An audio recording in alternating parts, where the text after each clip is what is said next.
اب یہ ہمارے اختیار میں نہیں رہا، ماہم نے کہہ کر فون بند کر دیا۔ اوپر سے حسن کا اصرار کہ وہ جلد کوئی فیصلہ کرے۔ وہ 2 دن سے زیادہ وہاں ٹھہر نہ سکی، دوبارہ گاؤں آ گئی۔ تائی اماں ہم گاؤں کی سیر کر آئیں؟ اس نے دوپٹے پر کروشیے سے بیل بناتی تائی اماں سے پوچھا۔ ان کے پاس ہی ارسلان منہ پر اخبار رکھے لیٹا تھا۔ ہاں ہاں کیوں نہیں، انہوں نے خوش دلی سے کہا۔ وہ تو بس اسے خوش دیکھنا چاہتی تھیں۔ مگر جاؤ گی کس کے ساتھ؟ چینو بھی نہ جانے کدھر نکل گئی ہے۔ وہ ایک لمحے کے لیے سوچ میں پڑ گئی۔ ارسلان، انہوں نے ارسلان کے چہرے سے اخبار ہٹایا۔ جاؤ ماہم کو گاؤں کی سیر کروا لاؤ۔ وہ اٹھ بیٹھ گیا۔ وہ تو ٹھیک ہے، مگر وہ خاموش گاؤں سے اسے دیکھنے لگا، جو وائٹ جینس پر ریڈ کھلے سے کرتے جس کے بازوں پر سندھی کڑھائی سے بیلیں بنی ہوئی تھی، اور ہم رنگ دوپٹے بڑے سے دوپٹے کو شانوں پر پھیلائی کھڑی تھی۔ ایسی ٹھیک ہے؟ اس نے معصومانہ سی ادا کے ساتھ سر پر دوپٹہ اوڑھ کر اس کی طرف دیکھا تھا۔ وہ بے اختیار نظریں چرا گیا۔ امی چینو آئے تو اسے بھی بھیج دیجیے گا۔ ارسلان نے چپل پہنی اور اسے ساتھ لے کر باہر نکل آیا۔ اسے یوں لگا جیسے وہ اور ماہم بھری دوپہر میں کاغذ کی کشتیاں لے کر سب سے نظر بچا کر نکلے ہوں۔ وہ بے اختیار مسکرا دیا۔ ماہم نے حیرت سے اس کی طرف دیکھا۔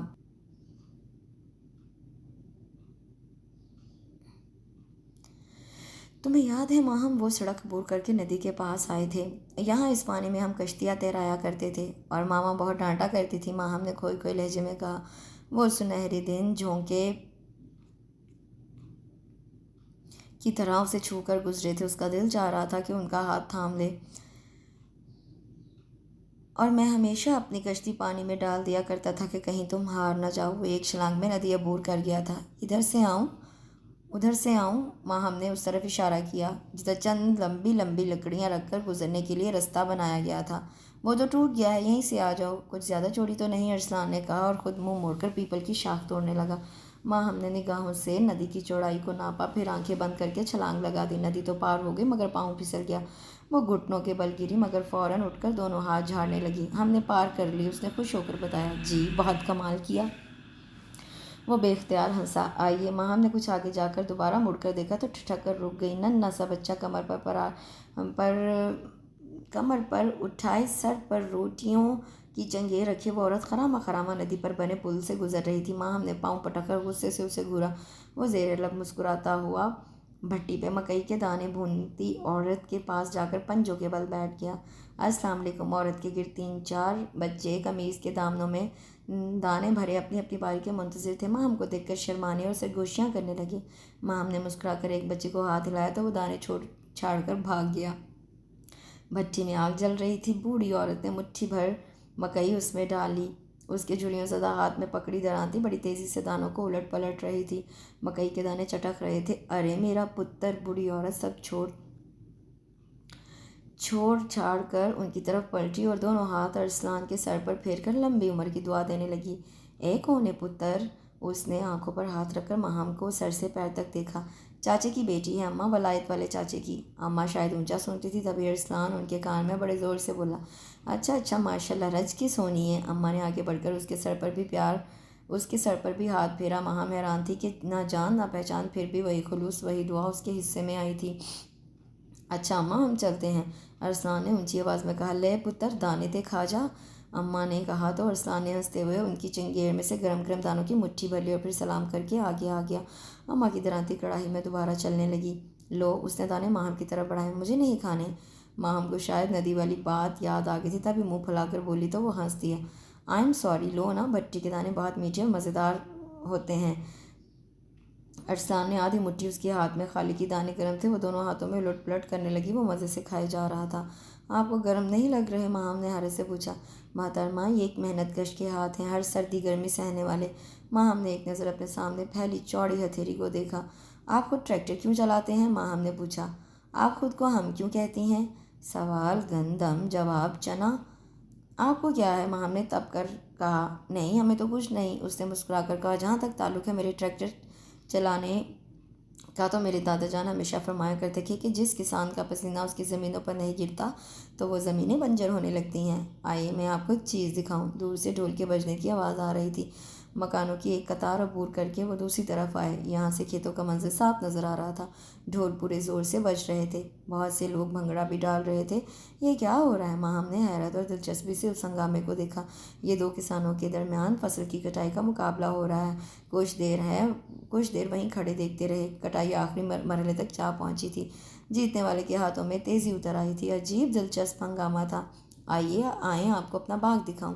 باغ تک جاتے جاتے اس نے گاؤں کی اور بھی بہت سی چیزیں دکھائیں۔ گاؤں کی مسجد، گاؤں کا کنواں، زیادہ تر مرد کھیتوں میں جا چکے تھے، جبکہ عورتیں تیزی سے گھروں کے کام نپٹا رہی تھیں۔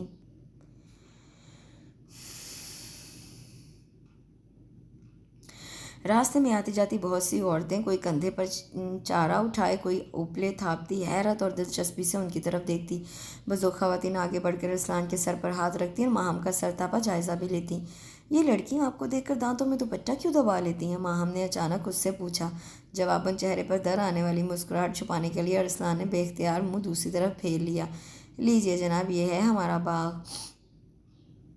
باغ سے اٹھتی کچے آموں کی مہکار نے انہیں خوش آمدید کہا۔ موسم بہت خوشگوار تھا۔ راوی کی طرف سے آتی بھیگی ہوائیں تیزی میں آتی تو کچے آموں کی مہک کچھ اور بڑھ جاتی۔ ماہم تھکے تھکے انداز میں ایک درخت سے ٹیک لگا کر کھڑی ہو گئی۔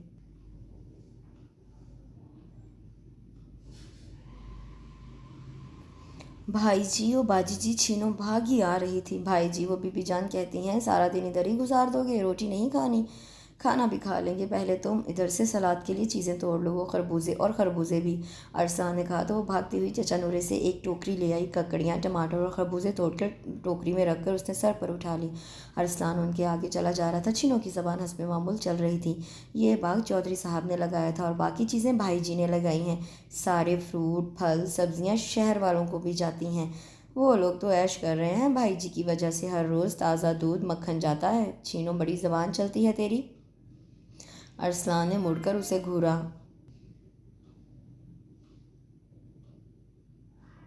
لو جی، میں کون سا غلط کہہ رہی ہوں؟ اس نے منہ بنایا۔ ندی پھلانگ کر ارسلان نے مڑ کر ماہم کی طرف دیکھا۔ اس کی آنکھوں میں چمکتی مسکراہٹ۔ وہ چڑھ کر چھینوں کا ہاتھ تھام کر پل کی طرف مڑ گئی۔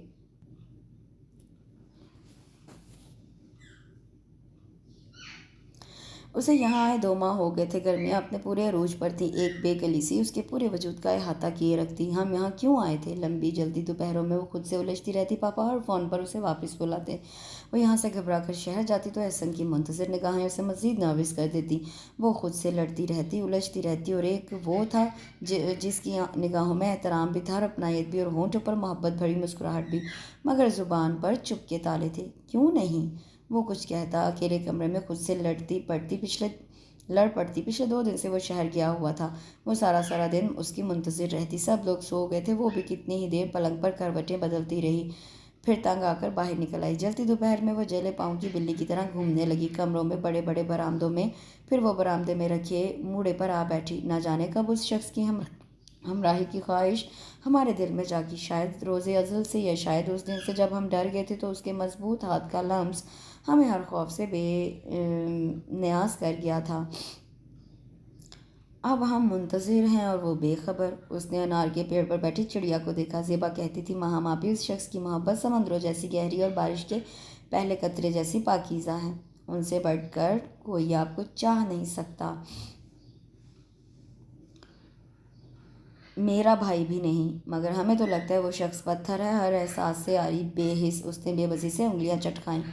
کیوں کیا زیبا؟ تم لوگوں نے ایسا کیوں ہمیں احساس دلایا کہ وہ ہمیشہ سے ہمارا منتظر تھا؟ ماہم یہاں کیوں بیٹھی ہیں؟ ارسلان نے حیرت سے پوچھا۔ آپ؟ وہ چونک گئی۔ آپ آ گئے ارسلان بھائی؟ عجب سرخوشی اس کے وجود پر چھا گئی۔ اس بار بہت دن لگا دیا آپ نے؟ نہیں، 2 ہی تو دن ہوئے ہیں۔ مگر تم اتنی گرمی میں یہاں کیوں بیٹھی ہو؟ وہ اس کی بےتابی نظر انداز کر کے پوچھنے لگا۔ بس ایسے ہی۔ وہ ایک لمحے کے لیے چپ ہو گئی۔ ہم نے آپ کو بہت مس کیا، وہ پلکیں جھکا کر بولی۔ اچھا؟ ارسلان ایک لمحے کے لیے گلاب چہرے پر چمکتے پسینے کے قطروں کو دیکھا۔ ہم اکیلے بور ہو رہے تھے تو فون کر لیا ہوتا، وہ سادگی سے کہہ کر بی بی جان کا پوچھنے لگا۔ اندر ہیں، اس نے آہستگی سے کہا تو وہ اسے بھی اندر آنے کا کہہ کر آگے بڑھ گیا۔ وہ بے یقینی سے اس کی چوڑی پشت پر نظریں جمائے کھڑی رہی، پھر بھاگتی ہوئی اوپر چلی گئی۔ شام کو چھینوں اسے کئی بار بلانے آئی، مگر وہ نیچے نہیں اتری۔ نہ آنے سے پہلے سر پر تیل ضرور لگوانا، بالکل ہی روکھے ہو گئے ہیں تمہارے بال۔ عزرا بیگم نے اسے تولیہ کندھے پر رکھے باتھ روم کی طرف جاتے دیکھا۔ تو ساتھ ہی چینوں کو آواز دے کر تیل کی شیشی لانے کو کہا۔ ارسلان موڑا کھینچ کر چارپائی پر بیٹھ گیا۔ ماہم کہاں ہے؟ اس نے تولیہ کندھوں پر پھیلاتے ہوئے پوچھا۔ اوپر ہی ہے۔ عذرا بیگم نے تیل اس کے سر پر ملنا شروع کیا۔ ارسلان، ماہم آج کل بہت پریشان ہے، انہوں نے تفکر سے کہا۔ محسوس تو میں نے بھی کیا ہے امی، میرا خیال ہے وہ یہاں ایڈجسٹ نہیں کر پائی۔ ہو سکتا ہے، میں سوچ رہی ہوں اب شجاعت بھائی سے بات کر ہی لوں، انہوں نے کہا تو وہ چپ سا ہو گیا۔ امی، میرا خیال ہے آپ رہنے دیں۔ کیوں؟ وہ حیران رہ گئی۔ آپ دیکھ تو رہی ہیں وہ یہاں خوش نہیں ہے۔ ارے اگر یہاں خوش نہیں ہے تو تم اسے شہر لے جانا۔ مجھے تو بس تم لوگوں کی خوشی عزیز ہے۔ بس میں جلد ہی بات کر لوں گی بھائی سے، انہوں نے قطعی لہجے میں کہا تو وہ جھنجھلا گیا۔ کمال کرتی ہیں امی آپ بھی، وہ کوئی گاؤں کی پلی بڑی دبو لڑکی نہیں ہے جو چپ چاپ اس کھوٹے سے بن جائے۔ جسے آپ لوگ چاہیں وہ اپنے فیصلے خود کر سکتی ہے۔ تو پھر کیا کروں میں؟ انہیں غصہ آ گیا۔ امی آپ کچھ دن انتظار کر لیں، پہلے میں اس سے بات کر لوں، اس نے کچھ سوچتے ہوئے کہا۔ کیا باولے ہو گئے ہو؟ بھلا ایسا بھی ہوا ہے کبھی؟ انہوں نے اسے کہا، اس کے سر کو ٹوکا دیا۔ امی اب وہ آپ کا زمانہ نہیں رہا، وہ آج کے دور کی باشعور لڑکی ہے۔ اچھا پر اپنے باپ اور بی بی جان کو خبر نہ ہونے دینا۔ انہوں نے بہت سوچ کر اجازت دی، تبھی ماہم آ گئی۔ آؤ ماہم، عذرا بیگم نے پیار سے پکارا۔ وہ ارسلان کو یکسر نظر انداز کر کے ان کے پاس آ گئی۔ ارسلان نے ایک نظر اس کے مزمحل سے چہرے کو دیکھا اور تولیہ اٹھا کر باتھ روم میں گھس گیا۔ نہ آپ چلتے نہ دیتے ہیں راستہ ہم کو، تھکی تھکی سی یہ شامیں، یہ اونگتے سلگتے جلتے ہوئے دن، رگے جاں کو کاٹتے لمحات، کہاں جاؤں کدھر جاؤں؟ کیوں آئے تھے ہم اس دیس میں؟ صرف درد کے موتی سمیٹنے؟ وہ اپنے گھٹوں پر سر رکھے روئی جاتی۔ پاپا کا اصرار بڑھتا جا رہا تھا اور ایک دن انہوں نے کہا کہ وہ ٹکٹ بھیج رہے ہیں۔ وہ سن کر گمسم سی ہو گئی۔ ہاں تو ٹھیک ہی ہے، کس کے لیے رکیں؟ اس کے لیے جو رگے جہاں سے بھی زیادہ قریب ہے، مگر جلتے ہوئے سورج جیسا، چھونا چاہیں تو ہاتھ جل جائیں۔ کاش اس نے دور اڑتی کونجوکی کی تار کو دیکھا۔ کاش ماما آپ ہمارے پاس ہوتی، ہم آپ کو سب بتاتے، آپ کی گود میں سر رکھ کر بہت سا روتے، سب کچھ کہہ دیتے آپ سے، ہم کیا چاہتے ہیں، کس کو چاہتے ہیں۔ یس، دروازے پر دستک کے جواب میں اس نے خود کو نارمل کرنے کی کوشش کی تھی۔ ماہم، ارسلان کی آواز پر اس نے بے اختیار پلٹنا چاہا، مگر خود پر قابو پا کر یوں ہی کھڑکی سے باہر جھانکتی رہی۔ ماہم، اس کی آواز میں کچھ ایسا تھا کہ اس کا دل دھڑک اٹھا۔ جی؟ وہ منتظر تھی مگر جواب ایک گہری چپ تھی۔ آپ کو بی بی جان بلا رہی ہیں، وہ بہت آہستگی سے کہہ کر باہر نکل گیا۔ ماہم نے مڑ کر بند دروازے کو دیکھا اور پھر کھڑکی کے پٹ سے سر ٹکا کر رو دی۔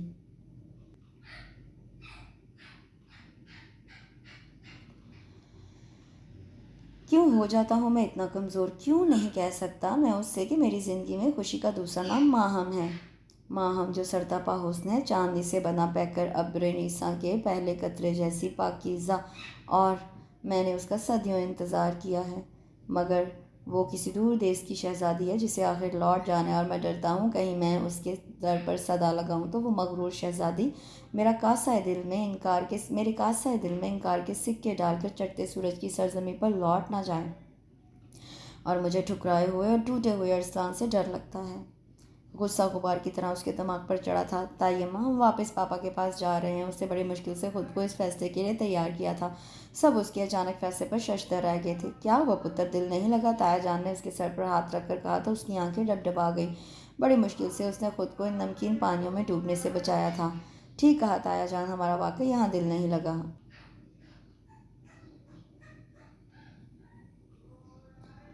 اس نے دانستہ خود کو ارسلان کی طرف دیکھنے سے روکا۔ اس کی بات پر ارسلان کی آنکھیں بجھ سی گئیں۔ حالانکہ سارا فساد اس دل کا ہی تو ہے۔ ہم پرسوں یہاں سے شہر جائیں گے، اس نے قطعی لہجے میں کہا، اور ان سب کی طرف دیکھے بغیر اوپر چلی گئی۔ ہاں ٹھیک ہے نا، آخر کب تک ہم جھولی پھیلائے چند سکے اقرار کی آس میں بیٹھے رہیں گے؟ نہ جانے کہاں ہے اس کی سمندروں جیسی گہری محبت کا۔ بی بی جان اسے ماما کا سارا زیور دینے پر اصرار کر رہی تھی جو اب تک ان کے پاس تھا۔ نہیں بی بی جان، آپ انہیں اپنے ہی پاس رکھیں، ہمیں ان کی بالکل ضرورت نہیں۔ درد کے موتی جو ہم لے جا رہے ہیں وہ ان سے زیادہ انمول ہیں۔ مگر بیٹی، یہ سب تمہاری امانت ہیں۔ تائی امی کی آواز بار بار بھرا جاتی، حسرت سے اس کا چہرہ تکتی۔ شام کو اسے جانا تھا۔ بی بی جان اور تائی اماں گاؤں میں کسی فوتگی میں گئی تھیں۔ وہ نہ جانے کیا سوچ کر ارسلان کے کمرے میں آ گئی۔ ماہم آپ، وہ اسے دیکھ کر کھڑا ہو گیا۔ جی؟ وہ سمجھ نہیں پا رہی تھی کہ وہ اس کے کمرے میں کیا کرنے آئی ہے۔ چپ چاپ ہاتھ کی انگلیاں مروڑتی رہی۔ ہم جا رہے ہیں، نہ جانے کیسے اس کے منہ سے نکلا۔ ہمیں ایسا نہیں کہنا چاہیے تھا، اسے معلوم تو ہے کہ ہم جا رہے ہیں۔ وہ پچھتانے لگی۔ ماہم، بھاری گمبھیر آواز پر وہ سوالیہ نظروں سے اسے دیکھنے لگی۔ اس نے کچھ کہنے کو لب کھولے، پھر سختی سے لب بھیج کر رخ موڑ گیا۔ نہیں ارسلان، اپنی بات کھونے کا کیا فائدہ؟ اس نے خود کو سرزنش کی۔ میں آپ کو ڈراپ کر دوں گا۔ وہ بلا وجہ میز پر کتابیں ٹھیک کرنے لگا۔ اور کچھ؟ ایک آخری امید کے سہارے ماہم نے پوچھا۔ کہہ دو کہ ماہم رک جاؤ، ماہم کا دل دہائی دے رہا تھا۔ اور کچھ نہیں؟ آپ ماہم میں دونوں مٹھیاں بھینچیں۔ آپ کبھی کچھ نہیں کہہ سکتے، اس نے دانت پیس کر کہا، اور راستے میں آئی چھوٹی سی ٹیبل کو ٹھوکر سے پیچھے کرتی ہوئی باہر نکل گئی، اور وہ یوں ہی کھڑا اس کی بات پر غور کرتا رہا۔ باجی جی کیا کر رہی ہو؟ چینو نے اسے افراتفری میں سامان سمیٹتے دیکھ کر پریشانی سے پوچھا۔ ہم جا رہے ہیں، اس نے غصے میں سب ٹھونس ٹھانس کر زپ بند کی۔ بیوی جان کو تو آنے دیں یا بھائی جی کو ساتھ لے لیں، اکیلی کیسے جائیں گی؟ چینو نے دہائی دی۔ بھائی جی، وہ دانت پیس کر اس کی طرف مڑی۔ سنو چینو، ہم جا رہے ہیں۔ اس نے ایک جھٹکے سے بیگ کھینچا، اور اپنے ان بھائی جی سے کہنا کہ ان زمینوں اور فصلوں سے زیادہ اہم انسان ہوتے ہیں، ان سے باہر نکل کر دیکھیں، زندگی ان سے زیادہ خوبصورت چیز کا نام ہے۔ وہ یہ کہہ کر باہر نکل گئی۔ چینو ہکا بکا کھڑی دیکھتی رہی، پھر سر پٹ ارسلان کے کمرے کی طرف دوڑی۔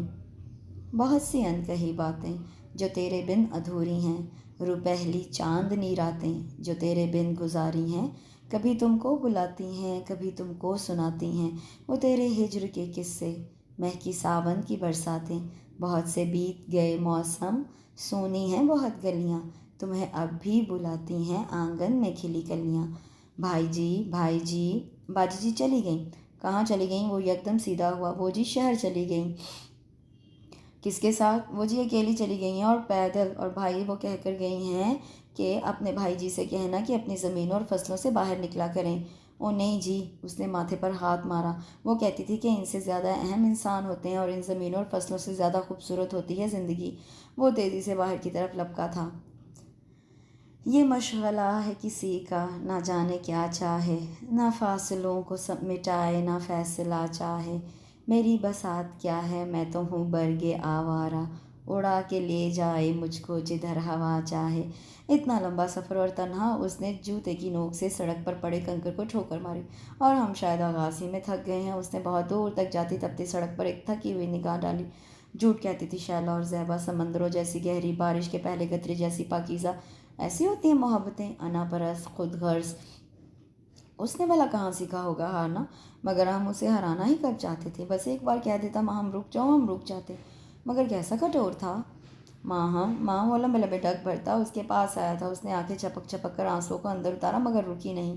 ہم کہاں جا رہی ہو؟ ہائے رے معصومیت! آپ کو کیا، کہیں بھی جائیں۔ اس نے بار بار سامنے آنے والی لٹ کو سختی سے بینڈ میں اڑسا۔ اچھا رکو تو، اتنی گرمی ہے، میں گاڑی میں چھوڑ آتا ہوں۔ وہ دونوں ہاتھ سینے پر باندھ کر ایک دم سامنے آ گیا۔ اسے رکنا پڑا۔ آپ کا بہت بہت شکریہ، یہ احسان مت کریں ہماری ذات پر۔ اس نے سائڈ سے نکلنا چاہا۔ یہ احسان تو نہیں۔ وہ دوبارہ سامنے آ گیا۔ راستہ چھوڑیں، وہ تمتمائے چہرے کے ساتھ بولی۔ تمہارا ہر راستہ تو مجھ تک آتا ہے۔ اس کی آنکھیں بول رہی تھیں۔ ہمارا اور آپ کا راستہ ہمیشہ سے الگ ہے، وہ چڑھ کر بولی۔ چلو رستے الگ صحیح، منزل تو ایک ہے۔ اس کے چہرے پر بڑی خوبصورت مسکراہٹ آ ٹھہری تھی۔ خوش فہمی ہے آپ کی۔ اس نے کترا کر جانا چاہا۔ وہ پھر سامنے آ گیا۔ آپ چاہتے کیا ہیں؟ اسے غصہ آ گیا۔ اب کیوں روک رہا ہے؟ محترمہ، آپ اپنا شولڈر بیگ گھر بھول آئی ہیں۔ اس نے اچانک کہا تو اسے یاد آیا کہ ساری رقم تو اسی بیگ میں ہے۔ کرایہ دوں؟ اس کی مسکراہٹ کچھ اور گہری ہو گئی۔ مجھے آپ سے کچھ بھی نہیں لینا۔ وہ سائڈ سے نکل گئی، تبھی جوتے کا نازک کا اسٹریپ نکل گیا، اور اس نے بازو سے تھام کر اسے گرنے سے بچایا۔ اب کیسے جائیں گی؟ اس کی مسکراہٹ ماہم کو کچھ اور چڑھا گئی۔ ہم اب بھی جائیں گے، وہ ہر دھرمی سے بولی، دونوں جوتے اتار کر ہاتھ میں پکڑ لیے۔ تپتی زمین پر پاؤں رکھتے ہی جیسے جان نکل گئی، مگر ضبط کر گئی۔ اچھا چلو یہ سلیپر پہن لو۔ اس نے اپنے سلیپر اتارے۔ خود غرض، انا پرست، کٹھور، وہ زیر لب بڑبڑاتی، آنکھوں میں در آنے والا پانی سختی سے پیچھے دھکیلتی آگے بڑھ گئی۔ محترمہ، یہ اتنے سارے خطاب دے کر آپ جا کہاں رہی ہیں؟ وہ دوبارہ رستے میں کھڑا تھا۔ ٹھیک ہے میں ہوں انا پرست، مگر محبتوں میں تو انا ہوتی ہی نہیں۔ کن محبتوں کی بات کر رہے ہیں آپ؟ وہ تنک کر بولی۔ وہی جو مجھے تم سے ہے، گمبھیر آواز کا جادو۔ وہ اس کی طرف جھکتے ہوئے، اس کی بھیگی آنکھوں میں جھانکتے ہوئے دھیرے سے بولا۔ وہ بیگ پٹک کر دونوں ہاتھوں میں منہ چھپا کر رو دی۔ یہ سب آپ گھر میں نہیں کہہ سکتے تھے؟ وہ چیخ کر بولی۔ ہاں کہہ تو سکتا تھا، وہ ندامت سے سر کھچاتا ہوا بولا، مگر مجھے خوف تھا کہیں تم انکار نہ کر دو، اور خود ہی مفروضے قائم کرتے رہے۔ اس نے ہاتھ کی پشت سے آنسو صاف کیے۔ بس یار، دیہاتی سا بندہ ہوں، کیا کرتا۔ بس اظہار کا طریقہ ہی نہیں سوچتا تھا۔ تم یہ تو پہنو، دیکھو پاؤں کیسے سرخ ہو گئے ہیں، آپ کے پاؤں بھی تو جلیں گے۔ وہ سلیپر پہنتے پہنتے معصومیت سے بولی، محترمہ یہ ایک کسان کے پاؤں ہیں۔ اس نے سینے پر ہاتھ مار کر فخریہ لہجے میں کہا۔ جلتے سورج نے بھی یہ منظر بڑی حیرانی سے دیکھا تھا، جب وہ اپنے نازک سے پاؤں میں بڑے بڑے سلیپر گھسیٹتی جا رہی تھی، جس سے بار بار اس کے پاؤں نکل جاتے تھے، اور اس کے ساتھ وہ اونچا لمبا دیہاتی نوجوان اپنے ننگے پاؤں دھرتی کے سینے پر مضبوطی سے جمائے چلا جا رہا تھا، اور دونوں کے ہونٹوں پر الوہی سی مسکراہٹ آ ٹھہری تھی۔ اس کے ساتھ اس خوبصورت سے بے حد ہی حسین ناول کا اختتام ہوتا ہے۔ مجھے یقین ہے کہ آپ کو یہ ناول باقی ناولز کی طرح بہت پسند آیا ہوگا۔ کمنٹ سیکشن میں اس کا اظہار ضرور کریے گا۔ کل انشاءاللہ ایک نئے ناول کے ساتھ حاضر ہوں گی۔ اپنا بہت سا خیال رکھیے، دعاؤں میں یاد رکھیے۔ اللہ حافظ۔